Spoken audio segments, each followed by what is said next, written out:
الله الرحمن الرحيم. هل أتى على الإنسان حين من الدهر لم يكن شيئا مذكورا إنا خلقنا الإنسان من نطفة أمشاج نبتليه فجعلناه سميعا بصيرا إنا هديناه السبيل إما شاكرا وإما كفورا.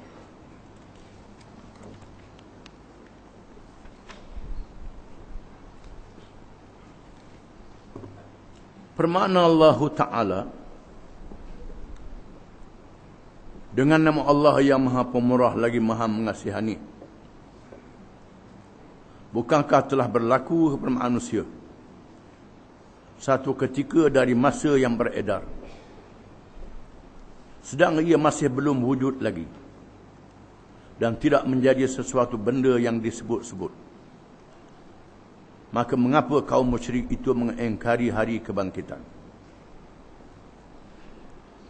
Sesungguhnya kami telah aturkan cara menciptakan manusia, bermulanya dari air mani yang bercampur dari pati benih lelaki dan perempuan, sambil kami tetap mengujinya dengan kewajipan-kewajipan.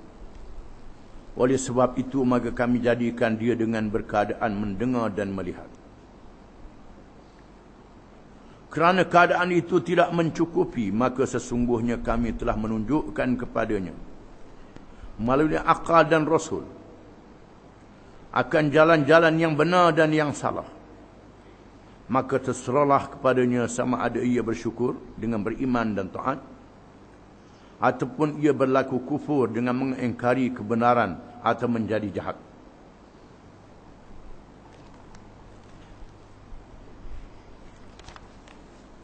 Ayat yang dibaca ini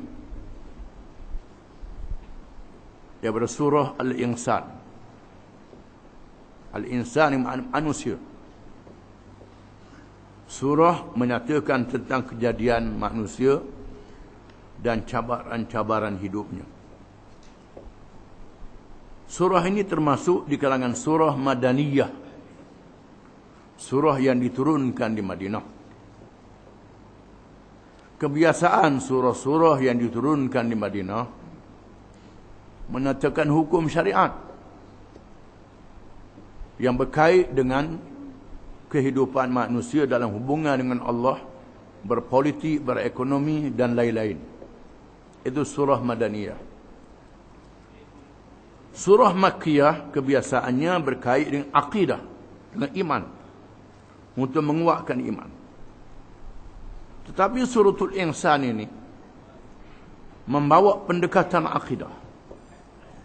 Walaupun dia surah Madaniyah, surah yang diturunkan di Madinah, tetapi memberi penekanan kepada akidah, beriman dan kepercayaan. Dinyatakan tentang hari akhirat, perkara yang wajib manusia beriman berlakunya. Ini janji Allah yang benar, janji Rasul yang mesti berlaku, kerana Rasul menerima daripada Allah. Betapa nikmat diberi kepada orang-orang yang bertakwa di hari akhirat, hari yang kekal abadi, yang tidak ada mati lagi. Dimulakan dengan kejadian manusia, proses kejadian dan perkembangannya, sehingga mereka menghadapi cabaran dalam ujian ini sesuai dengan peranan mereka di atas muka bumi Allah Subhanahu wa Ta'ala. Di bumi yang ada di dalamnya perkara bersih dan perkara najis, perkara baik dan perkara buruk. Ini di atas bumi, berbeza dengan langit. Maka Allah menugaskan manusia berada di bumi yang ada macam-macam, ada perkara baik, perkara buruk. Bagaimana nak menangani yang baik, nak menangani yang buruk? Maka Allah jadikan manusia dengan sifat kejadian yang berbeza dengan malaikat, berbeza dengan jin sebelumnya, berbeza dengan binatang yang tidak ada akal. kayu dan batu yang tidak boleh bergerak. Tuhan jadikan manusia ada tubuh, ada nyamuk boleh bergerak, kena makan, kena minum, tapi bukan macam binatang. Manusia ada akal, boleh berfikir, membezakan mereka dengan binatang. Manusia ada roh macam malaikat, tetapi malaikat tak ada jasad macam manusia. Manusia kena makan, kena minum, ada roh. Di sini sifat kejadian manusia yang Tuhan jadikan. Maka Tuhan tentukan acuan kejadian manusia, dan manusia hendaklah ikut acuan Allah Ta'ala. Kalau tak ikut acuan Allah Ta'ala, jadi punahlah manusia. Surah ini menjanjikan syurga nikmat yang tidak terhingga kepada orang-orang yang beriman, dan menjanjikan amaran neraka kepada mereka yang tidak beriman. Dan Allah menjanjikan balasan yang tidak terhingga kepada manusia yang beriman dan bersabar di dalam dunia ini. Beriman dan bersabar dan bersyukur dalam dunia ini. Hanya mereka yang dipilih oleh Allah sahaja yang dapat bersabar bersyukur setelah beriman. Yang Tuhan pilih saja. Yang mendapat hidayah, petunjuk, kerana bergantung dengan Allah Ta'ala. Macam Adam dan Hawa, walaupun sudah membuat kesalahan, bergantung dengan Allah Ta'ala. Balik pada Allah Ta'ala, tiap-tiap kali salah, balik pada Allah Ta'ala pula. Hidup di atas dunia, bergelombang dengan najis, dengan kotor. Bila kena najis, basuhlah jangan lap. Mula buat dosa, kena bertaubat.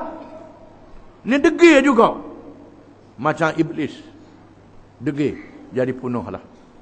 Ada manusia yang ikut ibu dan bapanya Adam dan Hawa. Ada manusia yang terpengaruh dengan iblis. Kerana tak sedar ikut Adam dengan Hawa ni. Payah sangat. Duduk nampak hak halal ni sikit, hak haramnya banyak. Padahal hak haram banyak, hak halalnya banyak. Hak haramnya sikit, tapi duduk terkekang hak haram juga. Tegang berperang dengan kufur. Ini perangai manusia. Kepada mereka yang boleh menghadapi ujian dengan iman, dengan sifat yang mulia, Allah janjikan syurga di hari kiamat kelak. Penuh dengan nikmat, makan, minum dan pergaulan, pakaian dan sebagainya, yang belum dilihat oleh mata, belum didengar oleh telinga, tak pernah tergambar dalam hati. Surah ini ditutup dengan peringatan yang menyediakan hati manusia supaya kembali kepada Allah. Firman Allah Ta'ala, Bismillahirrahmanirrahim. Hal ata 'ala al-insan hinun min ad-dahri lam yakun syai'an madhkura. Adakah datang kepada manusia tentang diri mereka sendiri, sebelum mereka diadakan, tak ada apa di atas dunia ni. Termasuk manusia pun tak ada. Manusia sendiri pun tak ada. Tak ada apa satu. Apa benda tak ada apa. Hanya makhluk-makhluk yang dahulu daripadanya. Sama ada kayu, batu dan sebagainya. Manusia tidak ada apa-apa. Tiba-tiba, inna khalaqnal insana min nutfatin amsyajin. Sesungguhnya kamilah yang menciptakan manusia daripada air mani yang bercampur benih lelaki dan perempuan. Kami yang jadikan mereka dengan benih lelaki dan perempuan yang bercampur. Kalau kami tak jadi, tak ada. Ada yang mandul tak dapat anak, Tuhan sayang. Tak dapat anak pun Tuhan sayang juga. Yang boleh anak pun Tuhan sayang juga. Tuhan sayang berlaku. Jangan putus asa daripada rahmat Allah Ta'ala. Terima apa yang Tuhan tentukan. Tuhan jadikan kita. Buatlah tugas kita dengan sebetul-betulnya. Nabtalihi faj'alnahu sami'an basirat. Kami uji dia. Kami ujikan manusia itu. Dengan diberi pendengaran dan penglihatan. Tuhan jadikan pada manusia yang telah diciptakan itu dengan jasad, dengan darah yang mengalir di antara daging, tulang dan urat. Dia beri nyawa mereka hidup. Dan dia beri boleh mendengar dan melihat dan boleh berfikir. Boleh mendengar, boleh melihat, boleh berfikir. Tuhan beri pada manusia. Inna hadainahu sabil. Sesungguhnya kami tunjukkan kepadanya jalan. Iaitulah jalan Islam. Yang dibawa oleh nabi-nabi dan rasul-rasul yang kami Allah lantik. Kami Allah lantik. Kerana manusia adalah makhluk. Walaupun mereka ada akal, mereka ada fikiran, mereka ada mata, mereka ada telinga, ada macam-macam. Tapi mereka tak boleh tahu habis. Mata kita pun jarak berapa kilometer je, tak boleh nampak habis. Lenggok naik atas langit tu tak nampak habis. Nak tengok dalam bumi tak nampak sekak situ dah. Ada hutang depan dinding pun tak nampak lindung dah. Itulah kemampuan mata. Kemampuan telinga begitu juga. Kalau perlahan sangat tak dengar. Kalau kuat sangat jadi pekak pula. Jauh pun tak dengar juga. Di mana telinga ada kadar kemampuan. Mata ada kadar kemampuan. Akal pun ada kadar kemampuan. Maka memerlukan petunjuk daripada Allah. In ahdainahu sabil. Sesungguhnya kami tunjukkan kepadanya as-sabil. Iaitulah jalan. Jalan ialah petunjuk dan ajaran Allah. Yang dibawa oleh rasul-rasul yang dilantik oleh Allah Ta'ala. Tuhan lantik rasul di kalangan manusia. Rasul ni pula dilahirkan dalam keadaan yang sempurna, dilihat oleh kaum dia paling comel. Rasul ni paling cerdik, paling bijak dan paling mulia akhlaknya. Tak pernah bohong, tak pernah menipu, tak pernah kacik orang, tak ada auta langsung. Rasul ni cerdik pula, pandai pula. Perangainya baik. Mereka tengok sendiri Rasul ini, tak pernah bohong. Kemudian Tuhan wahyikan. Tuhan jadikan pada Rasul-Rasul ini sahabat-sahabat yang ikut kebaikan yang dibawa oleh Rasul ini. Ada manusia pula yang degil tak mau ikut Rasul-Rasul ini. Tak mau ikut. Imma syakiran wa imma kafura. Ada yang bersyukur.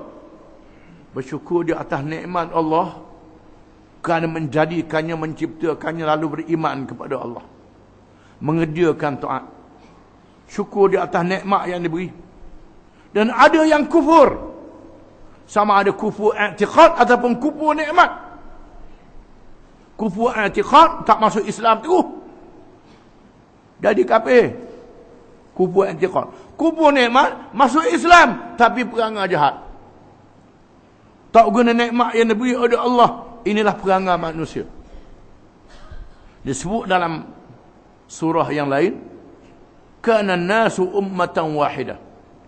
Fab'athallahu an-nabiyyina mubasysyirin wa mundhirin wa anzala ma'ahumul kitaba bil haqq liyahkuma bainan nasi fima ikhtalafu fihi wa ma ikhtalafa fihi illa alladhina utuhu min ba'di ma ja'atuhumul bayyinatu baghyan bainahum.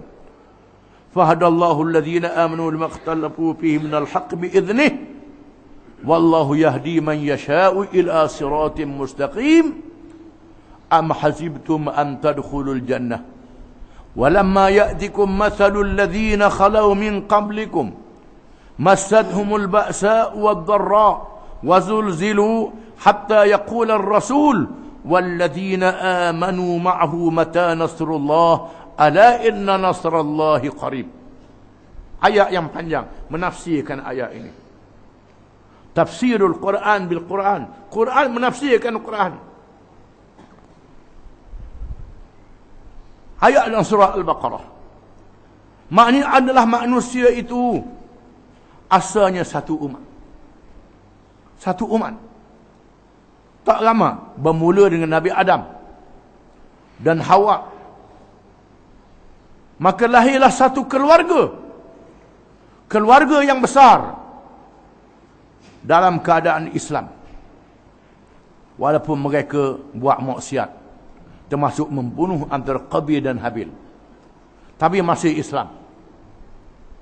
Qabil dan Habil masih Islam. Membunuh masih Islam lagi. Lahir pula keluarga masih Islam. Kemudian Adam meninggal dunia, masih Islam lagi. Ada Nabi lepas Adam, masih Islam. 1000 tahun lepas Adam mati, maka manusia pun reka Tuhan sendiri, reka hukum sendiri. Dari penuh ranah, maka Allah utuskan Nabi-Nabi. Bermula dengan Nabi Nuh dan Nabi-Nabi yang kemudian daripadanya. Nabi-Nabi ini diwahyukan dengan kitab Allah, dengan ajaran untuk menunjukkan manusia. Bila datang kitab Allah jadi baloh. Kenapa? Ada yang nak ikut kitab Allah, ada yang nak lawan kitab Allah. Jadi baloh. Sanggup lawan Nabi. Bukan orang biasa, Nabi ni orang baik, orang benar, orang amanah, orang cerdik, orang pintar, orang berjuruh. Mereka tengok mulia akhlaknya, tapi sanggup bunuh Nabi. Dibunuhnya Nabi yang baik, diperanginya Nabi yang baik, dilawannya Nabi yang baik.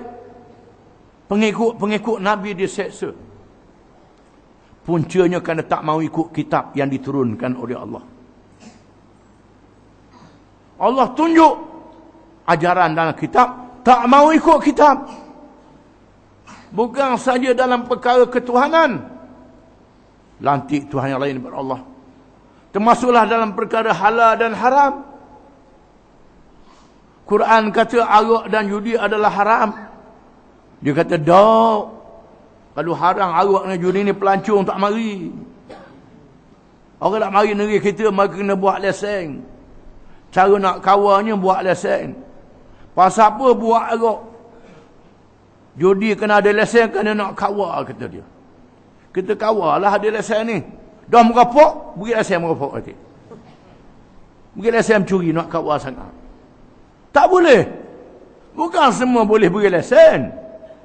Ada benda yang boleh beri lesen, benda tak boleh beri lesen. Benda yang Tuhan tegah dalam Quran, tak boleh lagi. Kecuali keizinan yang kita tak boleh ganggu orang kafir. Dalam perkara yang dibenarkan oleh agama dia, kita tak paksa dia masuk Islam, dia jangan ganggu orang Islam. Itu hal dia. Ini peraturan sempadan yang Tuhan buat. Jangan gebak pandai-pandai. Bila terang aja ikut hukum Allah, dia kata jahat pula. Melampau pula dia kata. Sebabnya kerana tak mau ikut kitab, maka Allah memberi petunjuk kepada orang-orang yang beriman. Tuhan beri hidayah kepada orang yang beriman, kepada siapa yang ia kehendaki, kepada as-siratal mustaqim, jalan yang betul, iaitulah jalan Nabi-Nabi dan pengikut-pengikut Nabi. As-siratal mustaqim. Kita diajar pula tiap-tiap rakaat, ihdinas siratal mustaqim, tunjukkanlah kami jalan betul. Tiap-tiap rakaat dia ajar. Walaupun begitu Tuhan kata, summa nabtalihi. Ini ayat ni. Nabtalihi, kami uji manusia. Dia tegak, am hasibtum an tadkhulul jannah walamma ya'tikum mathalul ladzina khalau min qablikum massadhumul ba'sa wad-dharra wa zulzilu hatta yaqula ar-rasul walladzina amanu ma'ahu mata nasrullah ala inna nasrallahi qarib. Adakah kamu kira kamu boleh masuk syurga? Tuhan kata, para belum lagi datang kepada kamu ujian. Ini nabtalihi, ujian yang pernah dihadapi oleh orang-orang yang lebih dahulu, iaitulah nabi-nabi zaman dahulu sebelum Muhammad sallallahu alaihi wasallam.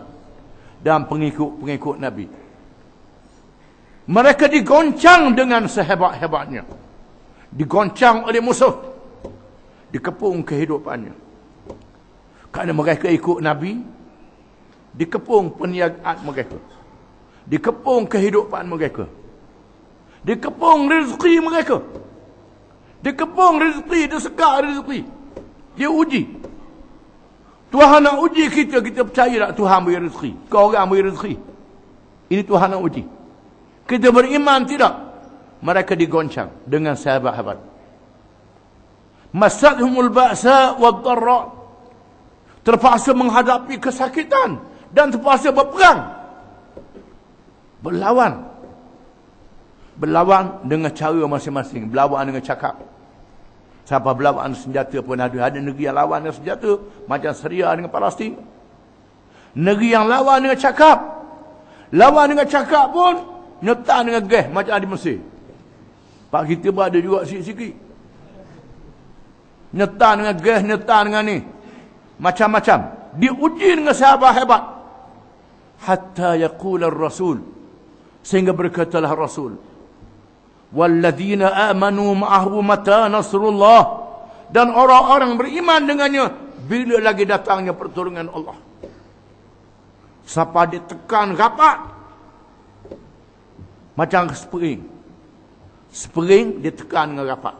Nak tahu kuat tak kuat spring. Kalau spring yang kuat, dia jetak balik. Jadi begitu. Dia jetak balik. Dia tekan dengan rapat. Lalu kata mata nasrullah. Bilakah datangnya pertolongan Allah. Ala inna nasrallahi qarib. Ingatlah pertolongan Allah itu dekat. Tuhan kata. Dekat. Pertolongan Allah bila iman sudah cukup. Iman sudah cukup. Setelah diuji imannya, diuji Islamnya, dan mahu menegakkan Islam, dan yang lawan Islam ni kemuncak zalim. Kemuncak zalim. Habis-habis zalim. Yang beriman, habis-habis beriman. Bila rapat di situ, maka Tuhan jadikan kemenangan kepada Islam. Tuhan jadikan kemenangan. Mengapa Tuhan buat begitu? Bila sahabat Nabi luka dalam perang Uhud. Mula-mula Badar bin Abdah pada Ramadan. Lepas tahun perang Uhud. Mati. Nabi dia pun luka juga. Patah gigi Nabi. Patutnya kebarlah Nabi. Lebih pada mandi minyak lagi. Kebarlah. Ni luka juga berdarah. Patah gigi Rasulullah. Pak saudara dia mati kena tikam. Sahabat tembus. Dada ke belakang. Dibunuhnya sahabat-sahabat. Lalu mereka tanya pasal apa jadi begini. Tuhan kata iyamsaskum qarhun. Tuhan sebut qad khalat min qablikum sunanun fasiru fil ard fanzuru kaifa kana aqibatul mukadzibin. Hadza bayanun linnas hadza bayanun linnas wa mau'izatun lil mu'minin. ولا تهنوا ولا تحزنوا وأنتم الأعلون إن كنتم مؤمنين إن يمسسكم قرح فقد مس القوم قرح مثله وتلك الأيام ندالها بين الناس وليعلم الله الذين آمنوا ويتخذ منكم شهداء والله لا يحب الظالمين وليمحص الله الذين آمنوا ويمحق الكافرين. Tuhan kata itu perjalanan yang Tuhan buat sejak zaman dulu. Tuhan jadikan zaman dulu begitulah. Nabi-nabi zaman dahulu menghadapi penentang-penentangnya dengan zalim. Walaupun 1000 tahun macam Nabi Nuh, 950 tahun macam Nabi Nuh, hampir 1000 tahun. Nabi Musa puluh-puluh tahun, nabi-nabi zaman dulu diuji terlebih dahulu dan Tuhan binasakan mereka yang menentang nabi-nabi itu. Akhirnya, walaupun makan masa puluh tahun. Jika sekiranya kamu luka, Tuhan kata, kamu luka, maka lawan kamu juga luka. Sama-sama luka. Kalau kamu habis harta, lawan kamu habis harta banyak lagi, Tuhan kata. Habis harta. Sama dengan kamu juga. Bahkan banyak lagi habis harta. Bila habis harta, ngegak nano cari pula. Kau sana, raba sini, cuka sana, cuka sini. Mula kabur korang. Tu. Bila habis harta tu. Ini kerana habis harta. Lawan habis harta. Kita habis harta. Kita habis harta tak banyak, tapi pahala banyak. RM1 dia beri 700 kali ganda. RM700. 1,000 jadi 700,000 Tuhan jadi. Dia belanja siapa ada juta jadi upah api neraka. Jadi upah api neraka. Tuhan kata Tuhan jadi kalau meluka, mereka luka juga. Tuhan buat begitu kerana Tuhan nak pilih orang beriman. Di kalangan orang beriman, Tuhan nak pilih orang yang mati. Mati syahid kerana menegakkan Islam. Allah buat begitu kerana nak tapis. Walyumahhisallahu alladhina amanu. Untuk menapis orang yang beriman. Wa yamhaqal kafirin. Dan membinasakan mereka yang kafir. Supaya mereka yang kafir itu dibinasakan. Kalau dia mati dalam keadaan kafir sampai mati dulu lawan Islam ni. Tak sedar, tak insaf. Ada yang Tuhan jadikan insaf, sedar, bertaubat. Ada yang Tuhan jadikan tak sedar, tak insaf. Tuhan panjang kau umur dia, payah mati lai. Lai jangan payah mati pula tu. Tuhan panjang kau umur. Pasal apa? Tuhan nak beri peluang untuk dia bertaubat. Degil juga tak mau bertaubat sampai ke mati. Layak masuk neraka. Orang yang beriman layak masuk syurga. Di sinilah Tuhan kata nabtali, kami uji mereka. Dan Tuhan kata inna hadainahu sabil, kami tunjukkan kepada manusia itu jalan. Ini jalan yang aku nak, ini jalan yang aku tak nak. Kepada umat Muhammad SAW ialah Quran. Ini petunjuk Quran. Dia kata pula yang ikut Quran ni ganah. Antara berita yang disiar oleh media yang boleh baca melalui internet. Mengapa mereka usaha nak jatuhkan kerajaan Islam di Mesir dan di Tunis? Mengapa? Kerana kerajaan ni ganas, kata dia. Ganas pasal apa? Kalau dia menang, dia laksanakan hukum hidup, kisah dan hudud. Dia haramkan agak. Hak yang bercakap tu orang Mesir, orang Arab.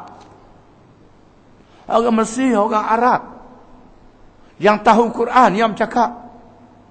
Kalau Mesir, Arab tahu Quran bercakap begitu, maka Melayu nak lagi teruk dah tahu Quran. Begitu. Antara yang ikut sama juga ialah Syekh Azhar, ketua Universiti Azhar, ikut sama juga. Orang Mesir tak nama Syekh Azhar dah, panggil Syekh Askar, bukan Syekh Azhar. Syekh Askar, bukan Syekh Azhar. Ini berlaku kerana dia kata orang nak ikut Islam ni ganah. Bila mereka akan jadi ganah, dia tak ganah. Tuhan kata hukum kisah, dia hukum gatuh. Kisah dengan gatuh mana ganah? Kisah ni Nabi kata bunuh dengan cara yang baik. Gatuh ni bunuh dengan cara cekik. Mana ganah dua dia? Ini dia. Ini hukum zaman dulu. Zaman tak ada bahan-bahan untuk mati cepat, untuk menghilangkan sakit. Pakai cekik tekok. Dia pakai undang-undang cekik tekok juga. Ini mana ni? Tak ganah ke? Tuhan kata wa'alakum fil qisasi hayah.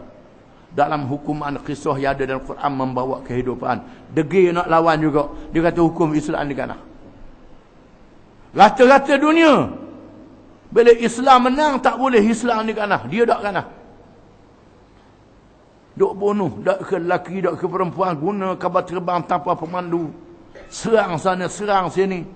Itu dak ganah. Orang Islam ni pula ganah. Itu ada iblis dan syaitan sejak zaman dulu. Di sinilah hikmah mengapa Qul a'udzu birabbin ni disebut akhir sekali pada Quran. Supaya kita minta lindung daripada syaitan yang mengelirukan manusia.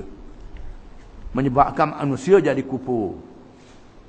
Tak tahan dalam ujian. manusia diuji oleh Allah Ta'ala, dan kita akan baca di mana akibatnya mereka yang kufur dan mereka yang beriman. Wallahu a'lam.